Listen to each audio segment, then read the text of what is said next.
500 سال پہلے کی بات ہے، کہیں ڈک نامی ایک لڑکا رہتا تھا۔ وہ ابھی کام کرنے کے قابل نہ ہوا تھا کہ اس کے ماں باپ دنیا سے چل بسے۔ بیچارے ڈک کی حالت بڑی خراب تھی۔ جب اس یتیم لڑکے کو کبھی کبھار کھانے کے لیے آلو کے چھلکے اور روٹی کے خشک ٹکڑے مل جاتے تو وہ بڑا خوش ہوتا۔ اس سے زیادہ اس کو کبھی کچھ نہ ملتا، کیونکہ جس گاؤں میں وہ رہتا تھا وہاں کے لوگ بہت غریب تھے اور ڈک کے پڑوسیوں کے پاس اس کو دینے کے لیے اس سے زیادہ کچھ نہ ہوتا تھا۔ اس دوران گاؤں کے لوگ اکثر یہ باتیں کرتے تھے کہ لندن کے مرد اور عورت بڑے اچھے ہیں، وہاں ناچ گانا بھی ہوتا ہے، یہاں تک کہ وہاں کی گلیوں کے فرش بھی سونے کے بنے ہوئے ہیں۔ جب لندن کی شان و شوکت اور دولت کی عجیب و غریب کہانیاں سنائی جاتیں تو ڈک بھی بیٹھ کر غور سے سنتا۔ یہ کہانیاں سنا سنا کر لوگوں نے ڈک کے دل میں یہ خواہش پیدا کر دی تھی کہ وہ بھی وہاں جا کر رہے اور گاؤں میں سخت زندگی گزارنے اور پھٹے پرانے کپڑے پہننے کی بجائے لندن جا کر عمدہ کھانے کھائے اور عمدہ کپڑے پہنے۔ ایک دن جب 8 گھوڑوں والی ایک بڑی گاڑی گاؤں میں آئی تو ڈک نے گاڑی والے کے ساتھ دوستی کر لی اور اس سے درخواست کی کہ اس کو اپنے ساتھ لندن لے جائے۔ گاڑی والے نے جب غریب ڈک کے بارے میں سنا تو اسے بڑا افسوس ہوا اور وہ اسے اپنے ساتھ لندن لے جانے پر راضی ہو گیا۔ آخر ڈک لندن چلا گیا۔ لندن کتنی دور تھا اور اس سفر میں کتنے دن لگے، ڈک کو کچھ پتہ نہ تھا۔ وہ تو بس لندن پہنچ گیا جہاں کی خوشحالی کی تصویر اس کے ذہن میں سما چکی تھی، لیکن جب اس نے لندن کو اپنی آنکھوں سے دیکھا تو اسے بڑی مایوسی ہوئی۔ اف، لندن کتنا گندا ہے، ناچ گانے کی محفلوں کے لوگ کتنے برے لگتے ہیں۔ اس مایوسی میں وہ گلیوں میں ادھر ادھر پھرنے لگا، ایک کے بعد ایک گلی، دوسری کے بعد تیسری، لیکن کسی گلی کا فرش بھی سونے کا نہ تھا، بلکہ جگہ جگہ گندگی کے ڈھیر تھے۔ اندھیرا بڑھنے لگا تو ڈک کی پریشانی اور مایوسی میں اضافہ ہوا۔ وہ ادھر ادھر دوڑنے لگا، یہاں تک کہ وہ تھک گیا۔ آخر وہ ایک کونے میں بیٹھ کر سو گیا۔ جب صبح کا اجالا پھیلنے لگا تو اسے بہت سردی اور بھوک لگی۔ اس نے ہر ایک سے مدد کی درخواست کی، لیکن صرف 1-2 آدمیوں نے اسے روٹی خریدنے کے لیے آدھا پینس دیا۔ 2-3 روز تک ڈک لندن کی گلیوں میں اسی طرح رہتا رہا۔ بڑی مشکل سے اسے روٹی نصیب ہوتی تھی۔ ایک جگہ اسے گھاس جمع کرنے کا کام مل گیا۔ یہ کام چند روز چلا کیونکہ اس کے بعد گھاس جمع کرنے کا کام ختم ہو گیا۔ پھر ڈک پہلے کی طرح پریشان ہو گیا۔ اس کی سمجھ میں نہ آتا تھا کہ وہ کیا کرے۔ ایک روز جب وہ ادھر ادھر پھر رہا تھا تو آرام کرنے کے لیے ایک امیر سوداگر فضوارن کے گھر کے دروازے کے سامنے لیٹ گیا۔ اس وقت گھر کی خادمہ نے، جو ایک سخت دل اور غصے والی عورت تھی، چلانا شروع کر دیا اور کہا، سست لڑکے، یہاں سے چلے جاؤ ورنہ میں تم پر تھالی کا گندا اور ابلتا ہوا پانی پھینکوں گی۔ اسی دوران شام کے کھانے کے لیے سوداگر گھر کی طرف آیا تو اس نے ڈک کو دیکھ کر اس سے پوچھا، تم یہاں کیوں لیٹے ہوئے ہو؟ تمہیں کام کرنا چاہیے، حیرت ہے کہ تم سستی سے یہاں پڑے ہوئے ہو۔ جناب، ایسا نہیں ہے، میں سست نہیں ہوں، میں نے ہر ایک سے کام کے لیے کہا لیکن بدقسمتی سے سوائے گھاس جمع کرنے کے کوئی اور کام نہ مل سکا، پھر یہ کام بھی جلد ختم ہو گیا، ڈک نے جواب دیا۔ وہ اب اتنا کمزور ہو چکا تھا کہ جب اس نے کھڑے ہونے کی کوشش کی تو کمزوری کی وجہ سے گر پڑا۔ 3 روز سے اسے کھانے کو کچھ نہ ملا تھا۔ رحم دل سوداگر نے اپنے ملازموں کو حکم دیا کہ ڈک کو گھر کے اندر لایا جائے اور اسے اچھا کھانا دیا جائے۔ پھر اسے باورچی خانے میں ملازمہ کی مدد کے لیے لگا دیا گیا۔ ڈک کو گھر کے سب لوگوں کے ساتھ رہتے ہوئے بڑی خوشی ہوئی، لیکن اس غصے والی خادمہ نے اس کی ساری خوشی ختم کر دی تھی۔ رات دن وہ خادمہ ڈک کو جھگڑتی اور جو بھی چیز اس کے ہاتھ میں ہوتی اس سے ڈک کو مارنا شروع کر دیتی۔ ایک روز رحم دل سوداگر کی بیٹی مس ایلس نے یہ سب دیکھ لیا۔ اس نے خادمہ کو ڈانٹا اور کہا کہ اگر تم نے ڈک کے ساتھ یہی سلوک جاری رکھا تو بہت جلد تمہیں نوکری سے ہاتھ دھونے پڑیں گے۔ اس کے بعد خادمہ کا دماغ درست ہو گیا۔ اس نے ڈک کے ساتھ اچھا برتاؤ کرنا شروع کر دیا۔ خادمہ کے برے سلوک کا مسئلہ تو کسی حد تک حل ہو گیا، لیکن ڈک کے لیے ایک اور تکلیف دہ بات یہ تھی کہ وہ چھت پر جس چھوٹے سے کمرے میں رہتا تھا، اس کے فرش اور دیواروں میں بہت سوراخ تھے جن میں چوہے رہتے تھے۔ ڈک جیسے ہی سونے کے لیے لیٹتا، کمرے میں چوہے دوڑنے لگتے۔ بعض اوقات تو وہ ایک لمحے کے لیے بھی نہ سو پاتا تھا۔ ایک روز ڈک کو ایک شریف آدمی کے جوتے پالش کرنے کے بدلے میں ایک پینس ملا۔ اسی وقت اسے ایک چھوٹی سی لڑکی ملی جس نے اپنے ہاتھوں میں ایک بلی کو پکڑ رکھا تھا۔ بلی کو دیکھتے ہی ڈک کو اپنا مسئلہ حل ہوتا دکھائی دیا۔ ڈک نے اس لڑکی سے پوچھا، کیا تم اس بلی کو میرے ہاتھ بیچو گی؟ ہاں بیچوں گی، اس نے جواب دیا۔ غرض ڈک نے اس بلی کو، جس کا نام مانو تھا، اس لڑکی سے خرید لیا۔ اس نے مانو کو اپنے کمرے میں رکھا، وہ اسے اپنے ساتھ کھانا کھلاتا، اپنے ساتھ سلاتا۔ مانو جلد ہی ڈک کی دوست بن گئی اور چند روز بعد بلی کی وجہ سے چوہوں کا مسئلہ بھی حل ہو گیا اور ڈک کمرے میں آرام سے سونے لگا۔ کچھ عرصے بعد سوداگر کا جہاز تجارت کے لیے روانہ ہونے لگا۔ تاجر کی یہ عادت تھی کہ جب بھی اس کا جہاز تجارت کے لیے جاتا تھا تو وہ اس میں اپنے ملازمین کو بھی قسمت آزمانے کا موقع دیتا تھا۔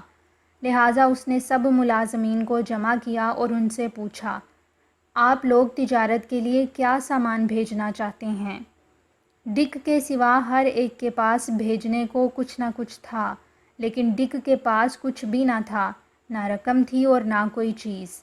اس لیے وہ سوداگر کے سامنے بھی نہ آیا۔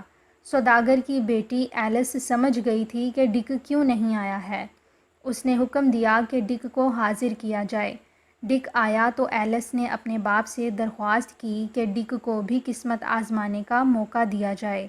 اس کے لیے رقم میں دوں گی۔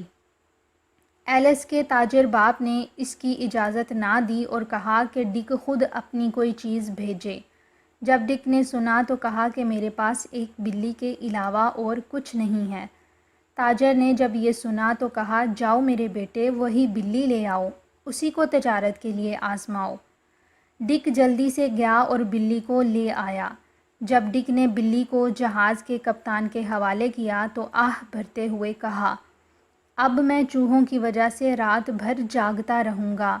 ڈک کی اس بات پر سوائے ایلس کے سب ہنس دیے۔ اس نے ڈک کی طرف رحم کی نظروں سے دیکھا اور ایک نئی بلی خریدنے کے لیے اپنے پاس سے کچھ رقم بھی دی۔ ایلس کی ڈک کے لیے یہ ہمدردی دیکھ کر خادمہ ڈک سے اور بھی جلنے لگی۔ اس نے ڈک کے ساتھ پھر برا سلوک کرنا شروع کر دیا۔ بات بے بات اس کو جھڑکتی اور بلی کو تجارت کے لیے بھیجنے پر اس کا مذاق اڑاتے ہوئے کہتی، تمہارا کیا خیال ہے، بلی کتنے میں بکے گی؟ اتنی رقم تو ضرور مل جائے گی جس سے تمہیں مارنے کے لیے ایک چھڑی ضرور خریدی جا سکے۔ آخر ڈک نے خادمہ کے برے سلوک سے تنگ آ کر یہ فیصلہ کر لیا کہ وہ یہاں سے بھاگ جائے گا۔ اس نے اپنے سامان کی ایک گٹھری بنائی اور ایک روز صبح سویرے اپنے مہربان مالک کے گھر سے نکل کھڑا ہوا۔ شہر سے باہر آ کر ایک پتھر پر بیٹھ کر وہ سوچنے لگا کہ اب کہاں جاؤں۔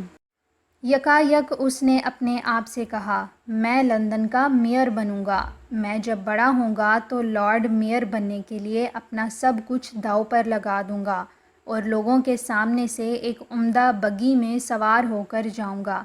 ٹھیک ہے، میں واپس جاتا ہوں اور خادمہ کی جھڑکیوں اور مار کی پرواہ نہیں کروں گا۔ میں لندن کا لارڈ میئر ضرور بنوں گا۔ وہ واپس ہوا اور امیر سوداگر کے گھر میں جا کر اپنے کام میں مصروف ہو گیا۔ خادمہ کو پتہ بھی نہ چلا کہ ڈک گھر سے جا کر واپس آیا ہے۔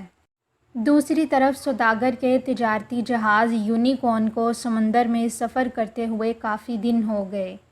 اس جہاز میں کافی چوہے تھے جن کو بھگانے میں ڈک کی بلی جہاز والوں کے لیے خاصی کام کی ثابت ہوئی۔ آخر جہاز باربرے کے ساحل پر لنگر انداز ہوا جہاں مور لوگ رہتے تھے۔ مور لوگوں نے اس سے پہلے انگلستان کا سمندری جہاز کبھی نہ دیکھا تھا، چنانچہ اس عجیب و غریب جہاز کو دیکھنے کے لیے لوگ ہجوم کی شکل میں ساحل پر آ گئے۔ ان کے لیے سب سے زیادہ حیرت کی بات ملاحوں کا لباس تھا۔ یہ لوگ جہاز پر لدی ہوئی چیزوں کو خریدنے کے لیے بےتاب ہو گئے۔ ان چیزوں کے نمونے وہاں کے بادشاہ کو بھی بھیجے گئے۔ بادشاہ یہ دیکھ کر اتنا خوش ہوا کہ اس نے جہاز کے کپتان کو اپنے محل میں بلا بھیجا۔ اس کی دعوت ہوئی اور اسے بڑی عزت دی گئی۔ دعوت سے پہلے عجیب بات ہوئی، وہاں کا دستور تھا کہ لوگ جن گدوں اور قالینوں پر کھانے کے لیے آلتی پالتی مار کر بیٹھتے تھے، جیسے ہی یہ لوگ بیٹھے وہاں ڈھیروں چوہے آ گئے اور سب کے آگے دوڑنا شروع کر دیا۔ ان چوہوں نے دسترخوان پر رکھا ہوا سارا کھانا کھا لیا۔ جہاز کا کپتان یہ دیکھ کر حیران رہ گیا۔ لوگوں نے کپتان کو بتایا کہ بادشاہ نے اعلان کر رکھا ہے کہ جو شخص ہمارے ملک کے ان چوہوں سے نجات دلائے گا، بادشاہ اس کو اپنے خزانے کا آدھا حصہ دے دے گا۔ یہ چوہے نہ صرف کھانا خراب کرتے ہیں بلکہ رات کو سونے بھی نہیں دیتے۔ بادشاہ جب رات کو سوتا ہے تو اس کی حفاظت کے لیے ایک محافظ کھڑا کیا جاتا ہے۔ جہاز کے کپتان کو ڈک اور اس کی بلی کا خیال آیا۔ اس نے اپنے میزبانوں سے کہا، میرے پاس جہاز میں ایک ایسا جانور ہے جس کو اگر یہاں لایا جائے تو تمام چوہے فوراً بھاگ جائیں گے اور تمہاری اس مصیبت سے جان چھوٹ جائے گی۔ بادشاہ کپتان کی بات سن کر اچھل پڑا۔ اس نے کہا، فوراً اس جانور کو ہمارے سامنے لایا جائے۔ اگر اس جانور نے ان چوہوں کو بھگا دیا تو ہم اس کے بدلے میں تمہارے جہاز کو ہیرے جواہرات سے بھر دیں گے۔ کپتان نے کچھ سوچ کر کہا، بادشاہ سلامت، آپ کا حکم سر آنکھوں پر، لیکن اس جانور کو ہم اپنے آپ سے الگ کس طرح کریں؟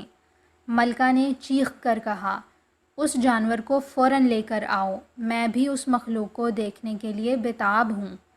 کپتان جہاز کی طرف روانہ ہوا۔ اس کے پیچھے ایک اور دعوت کا اہتمام کیا گیا۔ تھوڑی دیر بعد کپتان بلی کو اپنے بازوؤں میں لیے ٹھیک اس وقت پہنچا جب قالین پر چوہوں نے ادھم مچا رکھا تھا۔ جب بلی نے اپنی پسندیدہ غذا کو یوں چلتے پھرتے دیکھا تو اس کے منہ میں پانی بھر آیا۔ اچھلی اور چند لمحوں میں سب چوہوں کو اپنے سامنے ڈھیر کر دیا۔ جو چند ایک چوہے بچ گئے انہوں نے اس مصیبت سے بچنے کے لیے اپنے بلوں میں گھس کر پناہ لی۔ بادشاہ اس بیماری سے اتنی آسانی سے چھٹکارا پانے پر بڑا خوش ہوا۔ وہ اس جانور کے کارنامے پر بڑا حیران تھا۔ ملکہ نے کپتان سے کہا کہ اس جانور کو ہمارے سامنے لایا جائے۔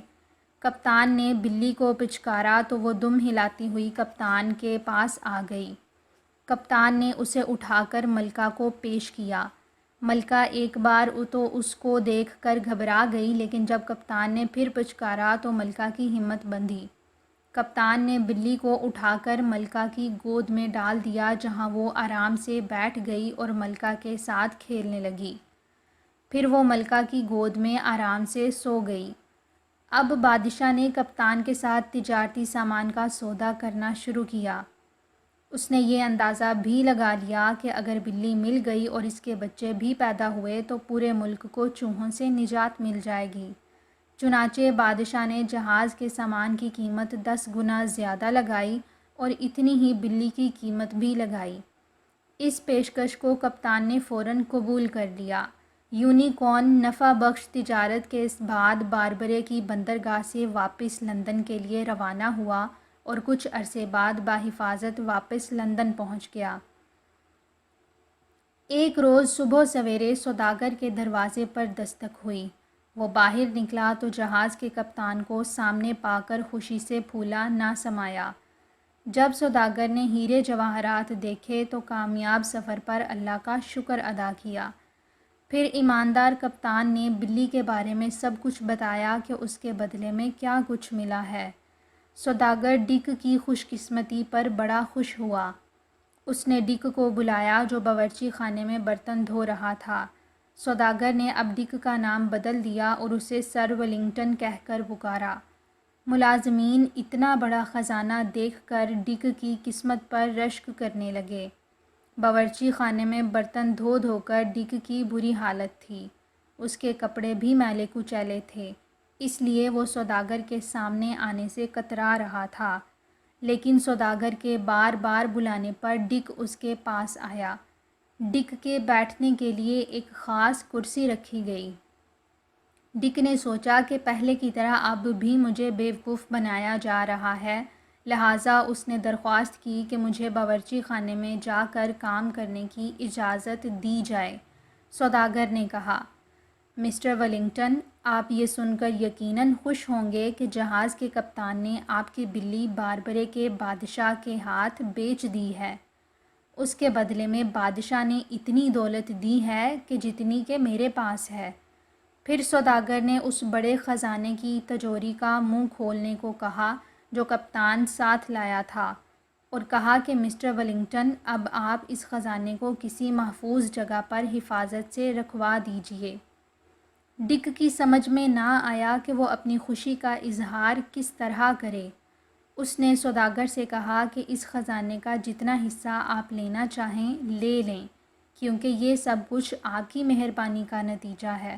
سوداگر نے جواب دیا، نہیں نہیں، یہ آپ کی ملکیت ہے اور مجھے یقین ہے کہ آپ اس خزانے کا بہتر استعمال کریں گے۔ پھر ڈک نے سوداگر کی بیٹی ایلس سے بھی گزارش کی کہ اس میں سے کچھ حصہ وہ بھی قبول کر لے، لیکن اس نے بھی منع کر دیا، بلکہ اس نے ڈک کی خوش قسمتی پر بڑی خوشی کا اظہار کیا۔ ڈک اتنا بدلحاظ بھی نہ تھا کہ سب کچھ اپنے پاس رکھ لیتا، لہٰذا اس نے خزانے کا کچھ حصہ تحفے کے طور پر کپتان کو اور سوداگر کے ملازمین کو اور اپنی دشمن بدتمیز خادمہ کو، جس کے ساتھ وہ باورچی خانے میں کام کرتا تھا، دے دیا۔ اس کے بعد سوداگر نے درزی کو بلا کر ڈک کے لیے اچھا لباس تیار کروایا اور اس کا محل تیار ہونے تک اسے اپنے محل میں رہنے کی دعوت دی۔ نہانے دھونے اور اچھا لباس پہننے کے بعد ڈک بھی سوداگر کے پاس آنے والے معزز لوگوں کی طرح نظر آنے لگا۔ سوداگر کی بیٹی ایلس، جو پہلے ہی اس پر مہربان تھی، اسے پسند کرنے لگی، اور اس طرح ڈک اپنے مہربان سوداگر کی بیٹی کا شوہر بن گیا۔ تاریخ میں لکھا ہے کہ ڈک نے، جو بعد میں ولنگٹن بن گیا تھا، اپنی بیوی ایلس کے ساتھ کافی عرصے تک شان و شوکت سے زندگی بسر کی۔ وہ بہت خوش تھے اور اپنے بچوں کا بہت خیال رکھتے تھے۔ ڈک لندن کا شیرف بھی بنا۔ وہ 3 بار لندن کا لارڈ میئر بنا اور پھر اسے ہنری پنجم کا خطاب ملا۔ ایک طرف تو ڈک کی قسمت نے ساتھ دیا، دوسری طرف ڈک کی مستقل مزاجی اور ایمانداری نے اسے معمولی ڈک سے لندن کا ہنری بنا دیا۔